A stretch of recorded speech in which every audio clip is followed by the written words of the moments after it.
Hi there, and welcome to Transition Talks. I'm John Petersen from the Arlington Institute, and it's nice to have you with us.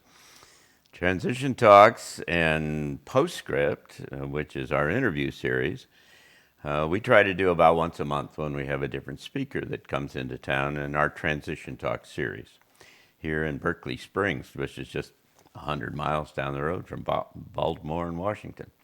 We hope you'll come and join us live for these Transition Talks in the future. But as I do every December, I'm the speaker, and I sit around all year long and try to think about how the world is going and what's happening and how to put it all together. And so it's time for December, and so I usually ask one of my friends to come and do an interview. And so welcome. Karin Sokel is my friend, who is a coach and an advisor to corporations and other such stuff and things. And she lives in Baltimore, and we're happy to have her with us. Hi. Hi, John. Good to be here. Thank you for having me. It's great to have you with us. So we're going to talk about the future tomorrow, where the world's going, and the rise of a new human and a new world. And you can ask me anything you want. Sure. Well, I want to start with talking about this year. This past year has been quite a roller coaster, a pivotal year. Anybody I talk to will say, wow, we didn't expect this. This is a huge surprise. And so you have been saying for years that there will be surprises. I picked up one of your books that you gave me years ago when we first met, Out of the Blue. Which talks about surprises and how to anticipate what may be coming down the pike. And I read that years ago and was nice and relaxed with it and kind of, I thought it was very interesting. But just a few days ago, I picked it back up again and I can't take my eyes off of it now. So what's going on? Because things feel like they're intensifying. Time is getting really weird. So what do you see happening here? Well, we're in this transition to the emergence of a new world, a whole new era in the experience of humanity on this planet. And these kind of paradigm shifts have happened multiple times in the past. And the paradigm is this: how we understand reality. That's what the word means. And how to make sense out of things. And every once in a while, whether it's going from single cellular life to multiple cellular life to vertebrates to mammals, or when computers show up, or there are these epical kind of events that show up that really change the fabric of how you make sense out of yourself, how you understand yourself, how you see the rest of the world, and so on. And so we're in the middle of one of those. This is the biggest one that's ever happened. It's going faster, and the magnitude of it is by a factor of about 10, bigger than any one in the past. And so we're moving into this extraordinary kind of space where the future world that shows up will not make any sense from the perspective of the present. That's one of the principles of all of this, is that the transition, and it just kind of makes sense, because you know that if you look around, this all makes sense because it's our paradigm. There's the logical kind of the governments and the relationships and all these kinds of stuff. Oh, I mean, all you have to do is look at things like the legalization of marijuana and same-sex marriage and other kind of things, and you can look back 10 years and say, this is crazy, because that would never have happened. But the inputs are far, far greater than that.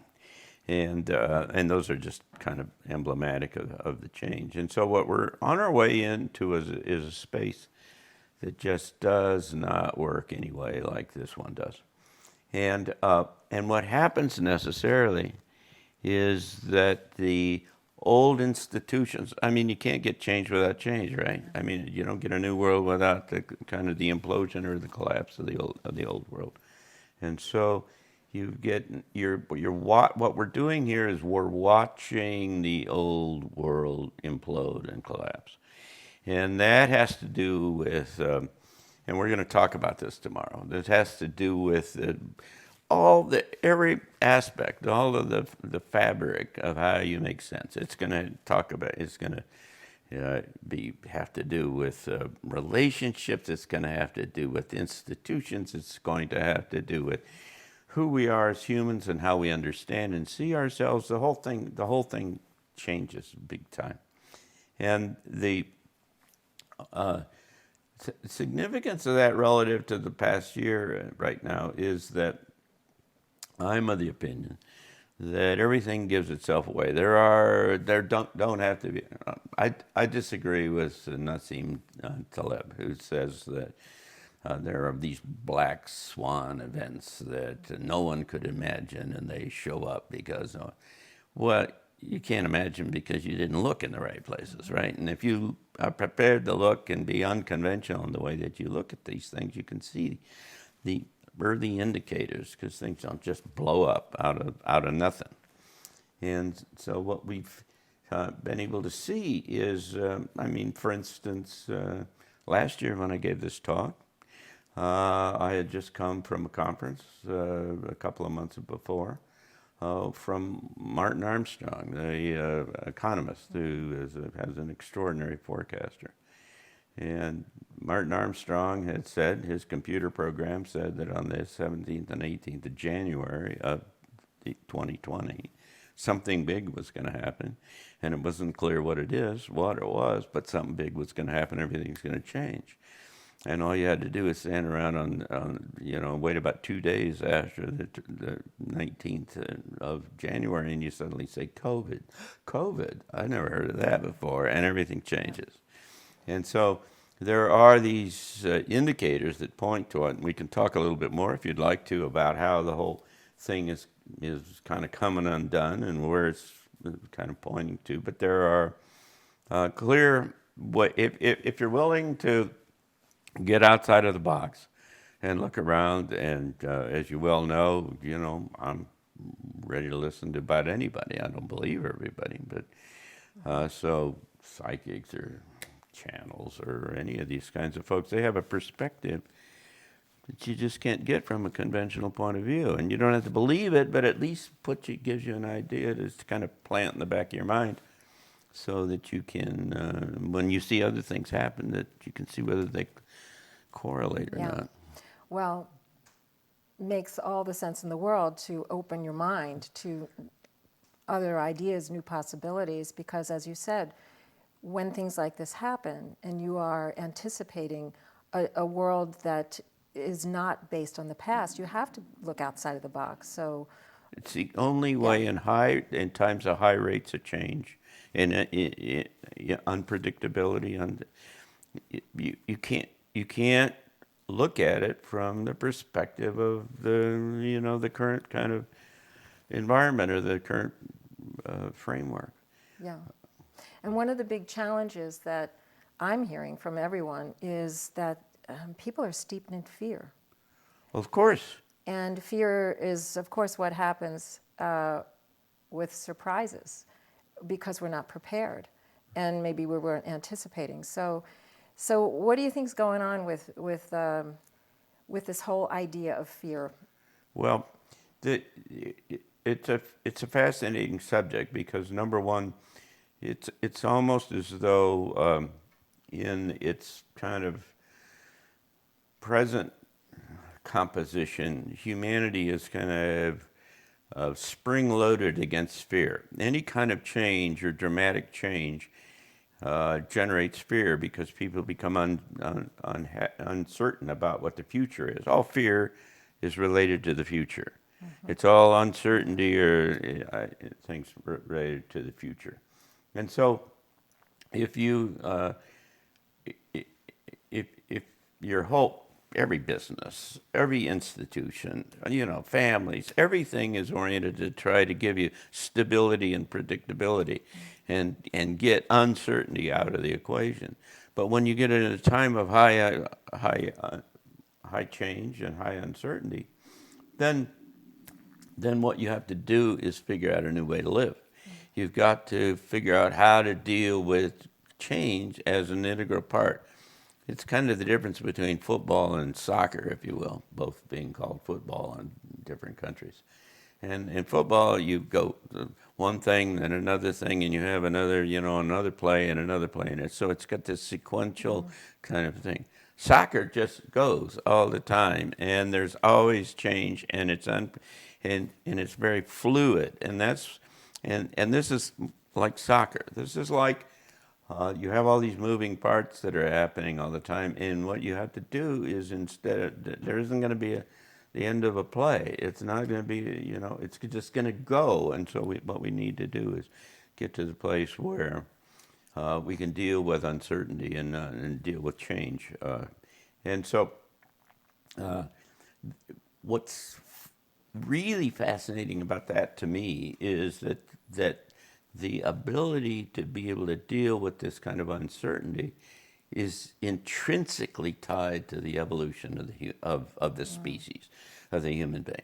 That what we've got is the only way you can effectively kind of rise to the occasion. This is an evolutionary jump for humanity. That's what it is. Yeah. And the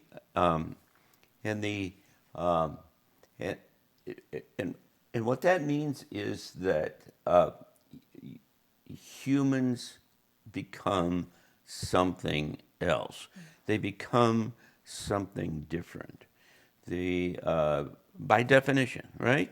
It's a jump from one stage to another.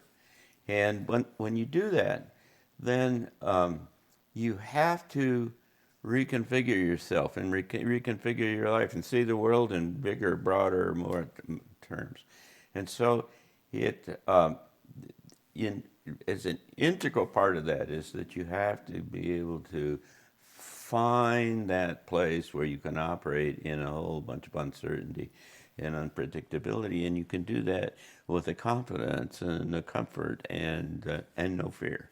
And so I would suggest that kind of the bumper sticker distillation of who we need to be going into this new world is one with no fear. You have to operate with no fear. Yeah, I've heard you talk about the need for people to learn how to get into the space of that, what I call the word coherence, a balance, a centeredness. And that's a tricky thing for the everyday person who is watching the news and getting their information about what is true and what is not true. And so I often wonder, as a futurist and gaining so much of your research and knowledge, how do you discern what is true in terms of research and facts versus what's deceit? Well, let me just approach that from two different directions. First of all, the essence of this kind of, from a personal point of view, is how to build this kind of insulated kind of operating environment that keeps you away, or at least at arm's length away, from all of the input from the outside that is all trying to tell you that it's drive you to fear and so on. So the media and the government, and they're trying to tell you about COVID, it's going to kill, and it's going to be horrible, and on and on and on. And all of them are responding for whatever their legitimate reasons are. They are trying to control the environment from their point of view and to control you. What they're trying to drive things in the direction that they want to go, and they want to control you. And so they're trying to do that primarily by generating fear, so that you will then capitulate and you will do that. So number one, the whole process is one of kind of disconnecting yourself from an emotional point of view from the outside.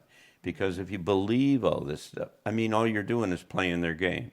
All you're doing is agreeing with, they are trying to get your emotions to generate fear, because that's what they're trying to do. I call it the machine. We're going to talk about that tomorrow, about how this extraordinary kind of system has arisen over many years, centuries, if not decades, if not centuries, to increasingly control humanity. And what it's doing right now, and we're right in the middle of the biggest push that's ever had, using technology to increasingly control every aspect of our life and our biology and our body and everything.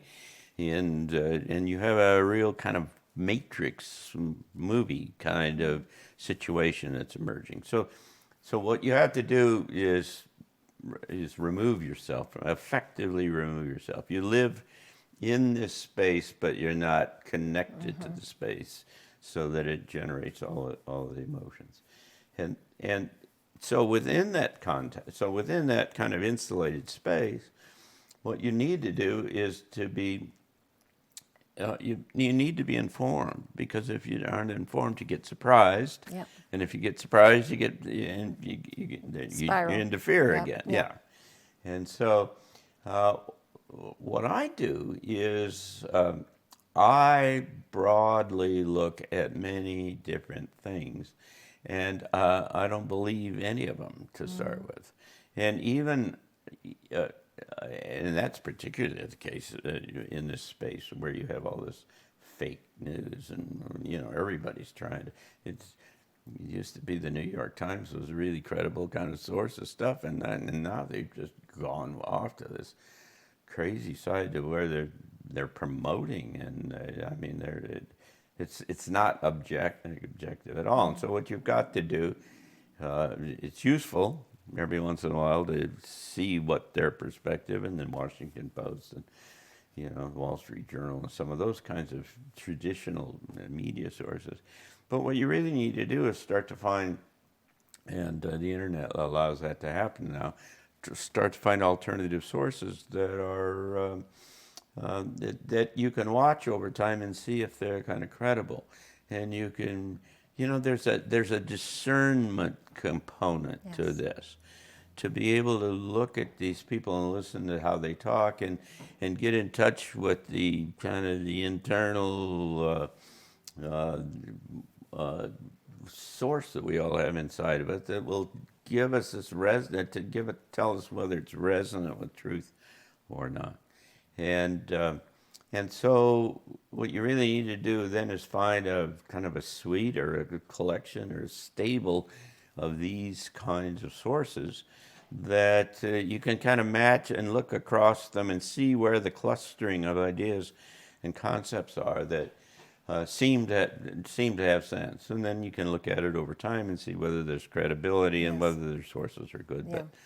But you need to look outside, and because the conventional sources aren't credible much anymore, as far as. Well, this has been one of the major benefits of transition talks. To once a month come and really listen to and hear extraordinary people sharing quite often some things that are outside of the box, or giving you facts and information that you just don't see on a day-to-day basis. It's very important, because you can have a pretty real sense that the world is changing and everything is up for grabs and it's going somewhere new. But if you don't, and you may very well want to do something about that, but absent any substantive new input that is pointed toward that, it's almost like Lewis and Clark or some explorer group that's headed out into this no man's land where they have no idea they're trying to get prepared, bring them the right kind of things, but there's no way in the world that they know what's going to happen. Yeah. So what do? They find scouts, right? They find these relationships. They try to build relationships with something or some person or something that can give them some input or some early ideas about about what is coming, and that's just really critical right now because and so the folks that come to transition talks are almost like scouts. They're giving you this alternative point of view and say consider this, or it might work this way, or by the way there's these new kind of things that people are finding being able to do, telepathy or remote viewing or any of the other kind of things that we've had people here talking about. And so I think it's really quite important because, I mean, I guess you could read books, but it just is a whole lot more effective when you hear somebody talk and you can interact with them. Yeah. The additional piece of not only anticipating the different possibilities that could happen or probabilities, but also how to be prepared. And I've heard you say in the past that there are a couple of different kinds of preparations. There's your outer preparation, Yeah. what do you need to do? I mean, remember in the beginning of COVID, everybody was out of toilet paper, Yeah. So everybody was panicking. Or they thought they were out of toilet paper. They weren't, but they were. So, and again, back into that fear, everybody's scrambling for whatever it is to survive. But what you're talking about is also, as you mentioned, this internal. Well, it's a broad spectrum preparation because it's all a system that we live in, and all these parts are all connected to each other. And I mean, and it gets so kind of strange and esoteric in that the way you feel affects other people, and there's a growing kind of scientific understanding that there are literally energy, electrical kind of connections that are related to all of that, and so how your personal relationships work and how your business relationships work, and all of those things are all tied together to how kind of stable and whether you're fearful or not, and so on. And so the way into this space is to be prepared in kind of internal, in these terms that we were just talking about, having this operating space. You have to have input of information so that it keeps you out in front so you don't get surprised. But there's also, the usual kind of things. Get some food and some other things if things don't work the way they're going to work. And particularly, and there's some things that are on the horizon that kind of get your attention, like possibility of a civil war in the United States, which isn't anything I ever thought about until about, a few months ago. And so it's interesting and exciting in a very kind of fundamental kind of way, because if you don't get caught in the drama, if you don't give it your emotional kind of connection, then what it does is it gives you a chance to stand back and kind of look at it and say, hey, I wonder how I can do this. Yeah. This could be cool. Yeah. We could find a new way to do this. How do I... and you listen to the little voice that kind of tells you, because your intuition will always tell you where to go. And so instead of being fearful or scary or what other, you can almost stand back and just say, God, what an amazing kind of time to be alive and to be able to play in this kind of space. And how can you contribute in the best way? It's just, for those of us who believe that we're kind of on the edge and trying to help shape this all space, it's the most exciting time in the world to be alive. Well, I feel that way too. And one of the things that I wanted to ask you about is what we are being told about what's going on with the sun, the frequencies, the electromagnetic frequencies, the sun and the center of the galaxy, as I understand it, and that in terms of how I've expressed it is that frequency will actually endorse who you are being.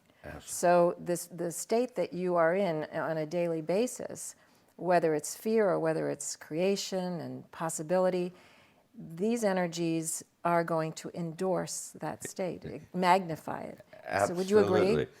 Absolutely. Yeah. And we're going to talk about that in the next segment, Okay. because we're just about out of time. right. And so we'll talk about where the Earth is going in the solar system and space, and that kind of energy, and how it's affecting all of us, and how it's enabling and turning on some of our DNA that's been dormant up Wow. until now. Awesome. And so Thanks, John. thank you. It's been wonderful to be with you. And thank you for coming and being with us. And come and watch the second segment, and we'll talk some more about these kinds of things. But it's nice to have you with us here at our Transition Talk interview. We call it PostScript, which is part of a series from a video blog that I do. And if you're interested in this and find it so, you can easily kind of check the information that we'll have, where you can come to transitiontalks.org, and you can put in your email address, and we'll let you know about when the next speakers are, and what other kind of interviews and other kind of video blogs there are. And so thanks. Come and visit us here in Berkeley Springs, if you will. It's a wonderful little resort town, and it's not far from Washington and Baltimore. And we hold forth here with our Transition Talk series every month. So thank you so much, and come back and see us again.